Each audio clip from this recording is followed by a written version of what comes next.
Todo comenzó cuando el ser humano quiso guardar un poco más. No por codicia, sino por miedo. Un grano guardado para la próxima estación. Un pedazo de tierra cercado para proteger la cosecha. La idea era simple: si hoy sobra, mañana no falta. Pero lo que era seguridad se volvió deseo. Y el deseo se volvió sistema. Desde entonces, acumulamos cosas, tierras, gente, poder. Y con cada nuevo acúmulo, algo se pierde. El acto de guardar y controlar empieza a moldear silenciosamente tanto la vida colectiva como la individual.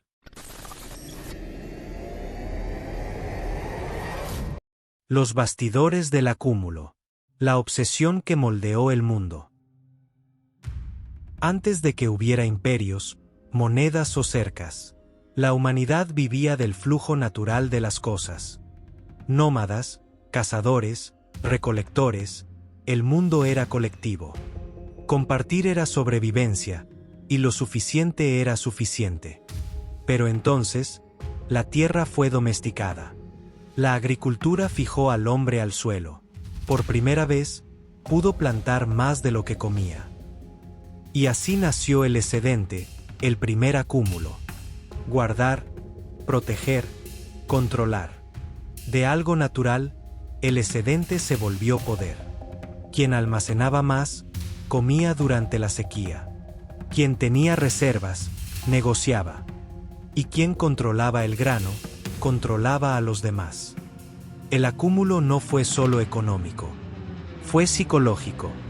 Fue el nacimiento del miedo a la escasez y del deseo de tener más. Ese patrón psicológico, de protegerse con el excedente, siguió moldeando sociedades e individuos a lo largo de la historia. El excedente se volvió civilización. Las ciudades surgieron, nacieron jerarquías, y con ellas la desigualdad. En Egipto, el faraón era un dios con pirámides levantadas por el trabajo de miles. En Mesopotamia, los reyes acumulaban granos, tierras, soldados. En Roma, el imperio prosperaba con el saqueo, la esclavitud y los impuestos. Quien tenía la riqueza dictaba la cultura, las leyes, la religión. El acúmulo dejó de ser solo supervivencia. Pasó a ser identidad. El rico era noble, el pobre, desechable. El sistema estaba construido para mantener a pocos en la cima, y a muchos sosteniendo esa pirámide invisible. Desde aquellos tiempos antiguos, ya podemos percibir cuánto el acúmulo moldeaba comportamientos y valores humanos. Con la caída de Roma, el poder se dividió. Ahora era espiritual y feudal. La tierra se volvió símbolo de estatus, y quien no la poseía, le pertenecía a ella. La Iglesia, con su promesa de salvación, acumuló oro, tierras e influencia. Los campesinos vivían para producir. La producción se entregaba a los señores, que entregaban una parte a la Iglesia, que prometía el paraíso. El acúmulo se volvió divino. La riqueza era bendición. La pobreza, penitencia.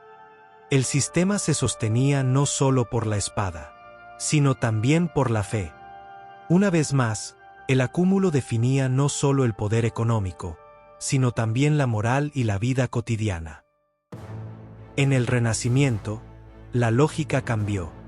El mundo se expandió, o fue expandido por la fuerza. Nuevas rutas, nuevos pueblos, nuevos productos. La burguesía nació, y con ella, el capitalismo primitivo. El acúmulo ahora tenía otro nombre: lucro. Las navegaciones y conquistas fueron financiadas por bancos y reinos. Pueblos enteros fueron esclavizados, continentes saqueados. Oro, especias, azúcar, carne, pieles, todo tenía precio, incluso la gente. El mundo fue transformado en mercancía, y el capital creció a costa de la violencia. El acúmulo se globalizó, y la desigualdad se institucionalizó.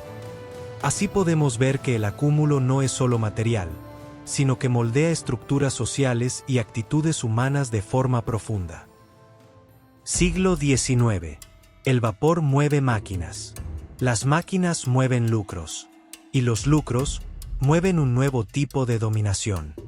Los dueños de fábricas acumulan fortunas, mientras los obreros viven en barrios miserables. Las ciudades se hinchan. Los cuerpos se agotan. El tiempo se vuelve moneda. El trabajo se vuelve mercancía. El ser humano se reduce a su capacidad de producir. Y aún así, la promesa del progreso lo justifica todo. La industrialización creó abundancia para pocos, y escasez crónica para muchos. La desigualdad dejó de ser accidente. Se volvió engranaje. Y con ella, consolidamos hábitos y estructuras que todavía resuenan en nuestras sociedades actuales. En el siglo XX, el dinero pierde forma.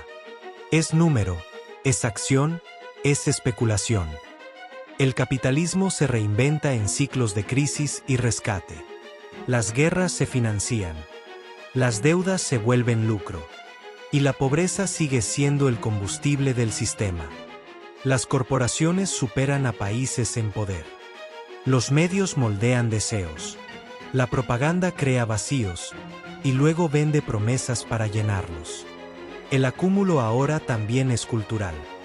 Quien no consume, no pertenece. Quien no tiene, no es.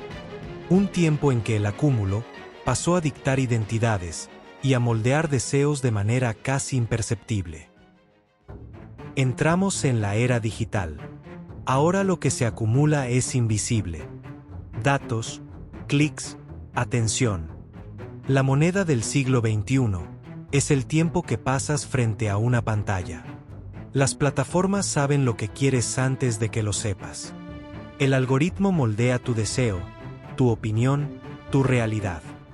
El acúmulo dejó de ser solo material. Es psicológico, comportamental, informacional. Y una vez más, pocos tienen mucho. Y muchos ni siquiera saben lo que han perdido. Un acúmulo invisible, pero poderoso, que redefine cómo pensamos, sentimos y nos relacionamos.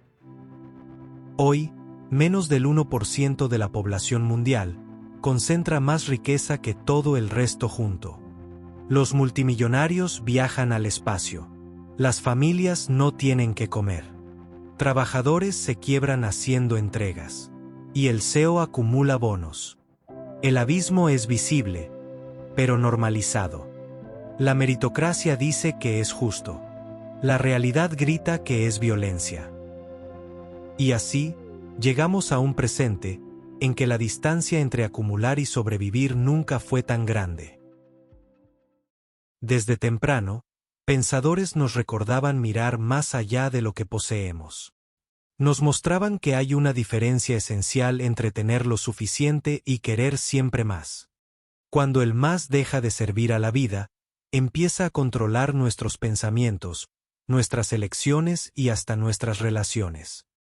También nos enseñaban que la verdadera felicidad no nace del acúmulo, sino de la simplicidad.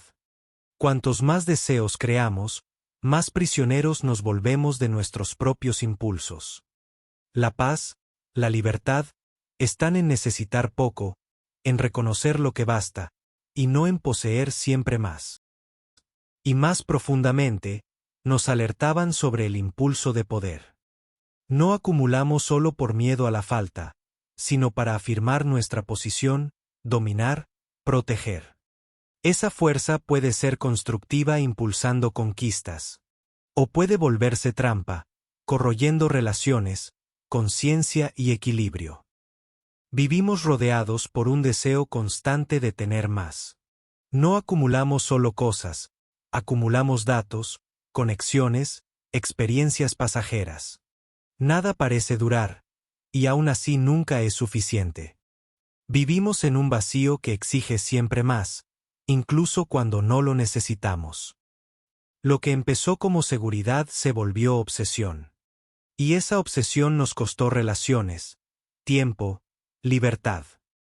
Tal vez la pregunta ya no sea, cuánto podemos tener, sino cuánto necesitamos perder para seguir acumulando.